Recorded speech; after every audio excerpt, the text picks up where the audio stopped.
हाँ जी बच्चों,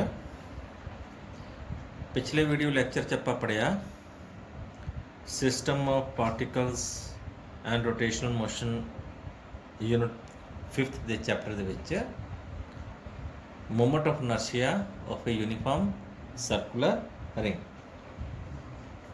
तो ਅੱਜ ਆਪਾਂ ਅਗਲੀ ਬੋਡੀ ਮੂਵਮੈਂਟ ਆਫ ਇਨਰਸ਼ੀਆ ਦਾ ਅਗਲਾ ਡੈਰੀਵੇਸ਼ਨ ਕਰਾਂਗੇ। Moment of inertia of a uniform circular disc. हाँ जी, तो बच्चों सेम केस है। मोमेंट ऑफ इनर्शिया पे यूनिफॉर्म सर्कुलर डिस्क या डिस्क दिखा रखी है थानू। Let capital M is the mass of the disc and capital R क्या है, रेडियस ऑफ डिस्क। आ थानू दिखा रखे ओ तो लैके आ वाला इतों तक डिस्टेंस क्या है, ये axis of rotation Y O Y dash which is passing through the centre of the disc. Disc mean placed plate है ना। फॉर एग्जांपल आ एक प्लेट है, एक डिस्क है, ठीक है। रिंग आउटर एरिया होंगी है, डिस्क प्लेट अंदरों भी भरी होंगी है। इस एक्सिस के लोग जोड़ा कि सेंटर च पास करा and it is perpendicular to the plane of the disc. तो what is area, surface area of the disc.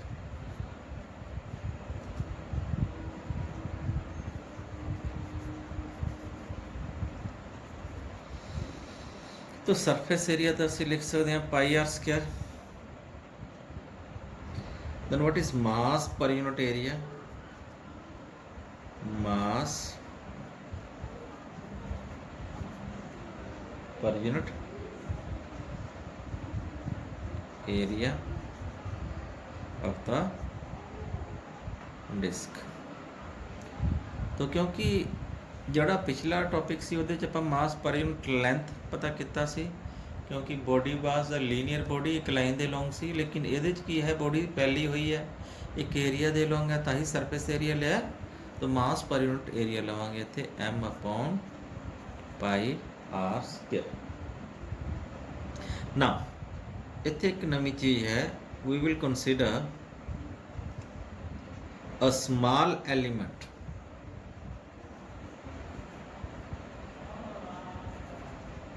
Of the disc. आ तुहानूं दिखा रखा है रेड कलर दे विच, स्मॉल एलीमेंट है, टुकड़ा डिस्क का टुकड़ा, ठीक है। वो एक छोटी प्लेट है जिसका रेडियस कितना है x, तो उस डिस्क की प्लेट दी चौड़ाई कितनी है dx। What is the length of that element, length of the element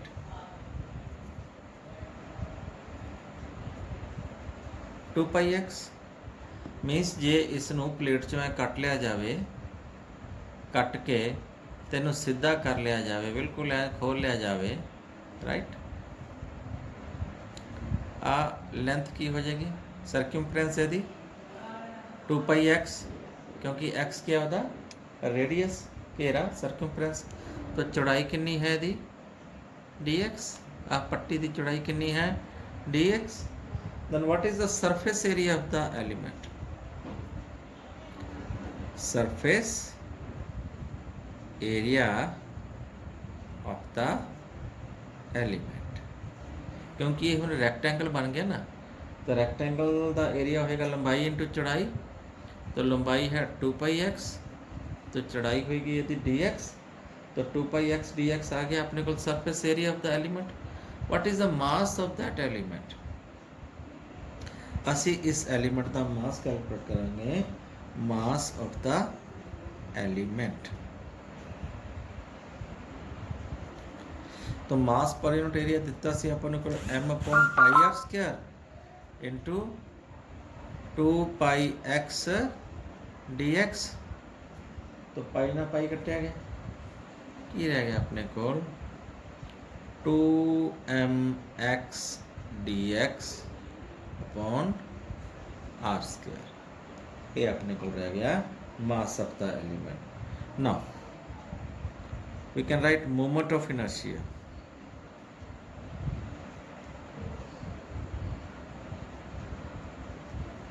Of the element.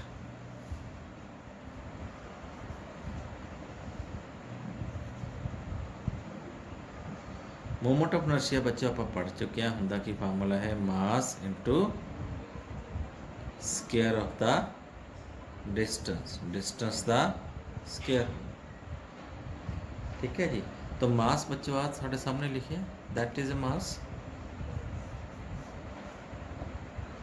मास की वैल्यू इतने पुट कर देने 2mx dx upon R square into square of the perpendicular distance क्या है एक्स स्क्वायर राइट तो एक ही हो जाएगा अपने को that comes out to be 2mx cube dx upon R square ये बन गया moment of inertia of the small element but we can right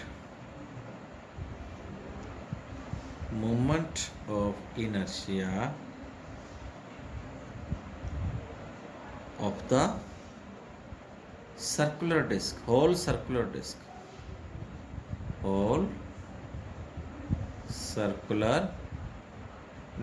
पूरी सर्कुलर डिस्क का मोमेंट ऑफ इनर्शिया क्या होएगा about an axis Y O Y dash total moment of inertia क्या होएगा I integration कर दिए 2mx cube upon R square dx x की value आप लिमिट लैनी है x की बच्चों घट तो घट वैल्यू 0 हो सकती है वध तो वध जो आप खोल देवांगे इंटीग्रेशन के आर हो सकती है तो x varies from 0 to R तो 2 ते m ते आर स्क्वायर कॉन्स्टेंट है तो बाहर लिया जाएगा अंदर 2m अपॉन आर स्क्वायर बाहर आ गया इंटीग्रेशन अंदर रह गया x cube dx limit 0 to r x cube की इंटीग्रेशन करांगे वो होएगा R x raise to power 4 upon 4 फिर लिखते हैं लिमिट 0 तो r अगला स्टैप होंगे upper limit minus lower limit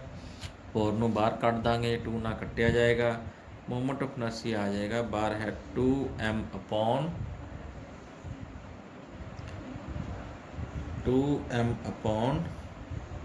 are square आ 4 बाहर निकल गया अंदर रह गया अपर लिमिट एक्स की थां ते पहला आर पुट करांगे R raise to power 4 minus 0 raise to power 4 हाँ जी ये कट के रह गया 2 ये 0 आ जाएगा ये आ जाएगा अपने को half of M R square तो बच्चा moment of inertia half M R square आ गया एक केड़ा मोमेंट ऑफ इनर्शिया डिस्क दा ये लेकिन about an axis which is passing through the centre and perpendicular to the plane moment of inertia about the disc पता कर लिया ठीक है जी हाँ जी ये आप अगला पार्ट भी पता कर सकते हैं सैकेंड पार्ट है moment of inertia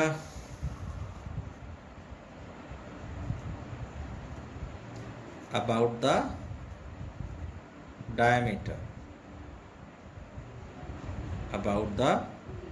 diameter of the disc दे डायमीटर दे लो देखो फिर अपने को बंदा वही केस अपने को डिस्क है ये लॉन्ग पता करना है या ये लॉन्ग पता करना दो डायमीटर ले लें which are mutually perpendicular to each others तो ये लॉन्ग मोमेंट ऑफ इनर्शिया सानू पता हाँ जी डायमीटर दे लॉन्ग जो मोमेंट ऑफ इनर्शिया पता करना आप ये लॉन्ग या ये लॉन्ग आपको पता है half M R square proof करके आए तो ये मान लो ए बी है या सी डी तो इतने लवांगे लिखांगे अकॉर्डिंग टू थ्योरम लावांगे कड़ी थ्योरम ऑफ perpendicular axis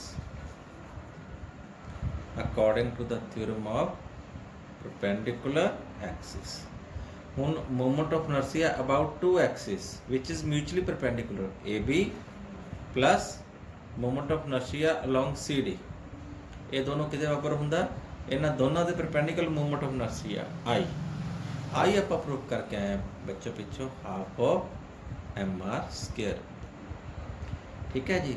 तो moment of inertia along AB is equal to moment of inertia along CD, इसमें लिख सकते हैं moment of inertia along ID, तो ये हो जाएगा इतने ID plus ID is equal to half of mr square, right.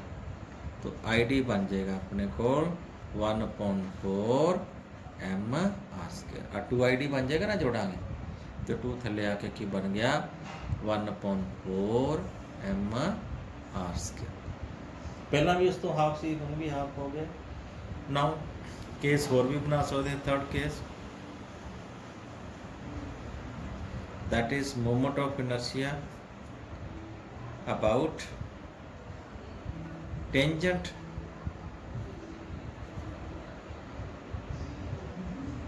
and parallel to the diameter। Same case आ वाला ले लो। ਹੁਣ ਇਹਦੇ ਲਈ ਮੂਵਮੈਂਟ ਆਫ ਇਨਰਸ਼ੀਆ ਪਤਾ ਕਰਨਾ, ਇਹ ਲਿਖ ਦੋ PQ। CD ਦੇ ਪੈਰਲਲ ਮੂਵਮੈਂਟ ਆਫ ਇਨਰਸ਼ੀਆ ਪਤਾ, ਆ CD ਦੇ ਲੌਂਗ ਲੈ ਲਓ, ਤੇ PQ ਦੇ ਪੈਰਲਲ ਪਤਾ ਕਰਨਾ ਹੈ। ਤਾਂ ਫਿਰ ਥਿਓਰਮ ਲਾ ਦਾਂਗੇ ਕਿਹੜੀ? According to theorem of parallel axis. ਕੀ ਕਰਦਾ ਮੂਵਮੈਂਟ ਆਫ, ਕੀ ਕਹਿੰਦਾ moment of inertia along PQ ਕਿਹਦੇ ਬਰਾਬਰ ਹੋਏਗਾ? Moment of inertia along CD parallel axis plus mass of the body and square of the perpendicular distance between these two. ਇਹਨਾਂ ਦੋਹਾਂ ਦੇ ਵਿੱਚ ਡਿਸਟੈਂਸ ਕਿੰਨਾ ਹੈ? Capital R। ਅਲੋਂਗ CD ਆਪਾਂ ਪਤਾ ਕਰ ਚੁੱਕੇ ਹਾਂ 1/4 mr ਸਕੁਅਰ ਹੁੰਦਾ ਪਲਸ mr ਸਕੁਅਰ। ਤਾਂ movement of inertia along PQ ਕਿਆ ਆ ਗਿਆ? π/4 mr ਸਕੁਅਰ। ਇਸ ਤਰ੍ਹਾਂ ਕਿਸੇ ਵੀ ਐਕਸਿਸ ਦੇ ਲੌਂਗ ਮੂਵਮੈਂਟ ਆਫ ਇਨਰਸ਼ੀਆ ਅਸੀਂ ਪਤਾ ਲਾ ਸਕਦੇ। ਇਸੇ ਤਰ੍ਹਾਂ ਇਹ ਐਕਸਿਸ ਵੀ ਹੋ ਸਕਦਾ ਹੈ moment of inertia perpendicular but tangent to the plane। ठीक है, ਇਹਦੇ ਲੌਂਗ ਮੂਵਮੈਂਟ ਆਫ ਇਨਰਸ਼ੀਆ ਤੁਸੀਂ ਪਤਾ ਕਰ ਹੀ ਚੁੱਕੇ ਹੋ, that is y dash। ਇਹਦੇ ਲੌਂਗ ਪਤਾ ਕਰਨਾ, you write it ml। ਆ डिस्टेंस कितना है? r। हाँ जी, चौथा केस भी बन जाएगा moment of inertia about an axis which is tangent and perpendicular to the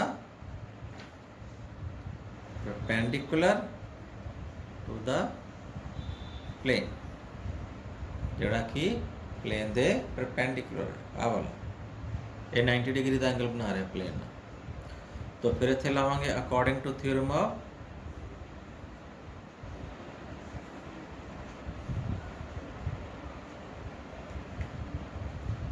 parallel axis. तो पैरेलल एक्सिस की थ्योरम की करनी है moment of inertia along ml which is equal to moment of inertia along y dash parallel axis plus mr square.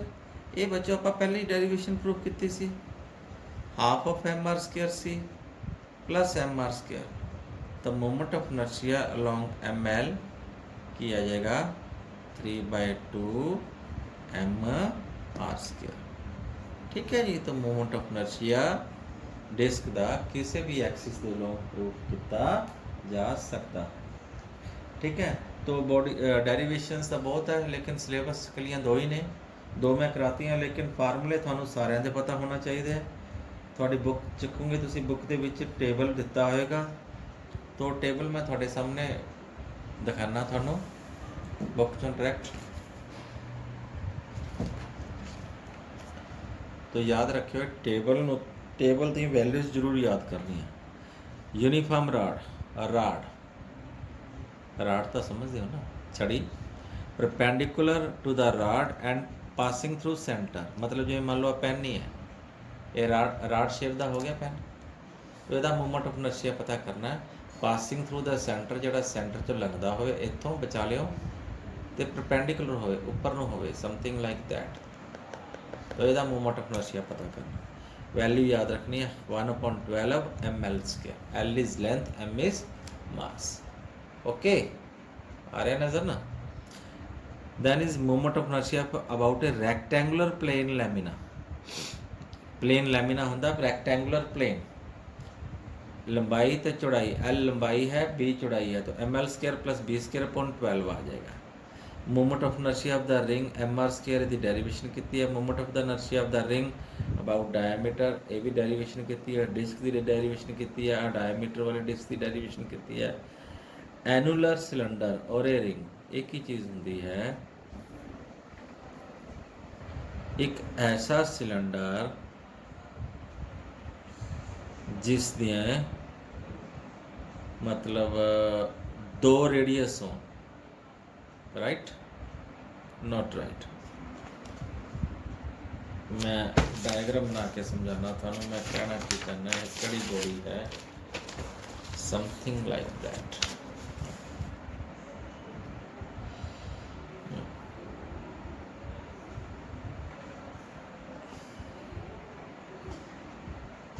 ये cylinder है, it has 2 radius R1 and R2, right. इसका movement of inertia होएगा 1/2 mr1² + r2²। ठीक है जी। Hollow cylinder mr², solid cylinder 1/2 mr²। याद रखियो hollow cylinder का मूवमेंट ऑफ हालो बॉडी का मूवमेंट ऑफ इनर्शिया ज़्यादा होंदा, सॉलिड बॉडी का मूवमेंट ऑफ इनर्शिया घट होंदा। हालो स्फीयर, ये बहुत इंपॉर्टेंट है, याद रखना है, बहुत न्यूमेरिकल काम आऊगा। हालो स्फीयर 2/3 mr², तो सॉलिड स्फीयर 2/5 mr²। तो जो अर्थ का केस लेना अपन, अर्थ रेडियस कैपिटल आर, वह movement of inertia, earth solid है अंदरों, वो 2/5 mr² लेना। न्यूमेरिकल होंगे अर्थ वाले कई। ठीक है जी। ये सी अपने को movement of inertia of the different bodies. ठीक है बच्चा, thank you, have a nice day.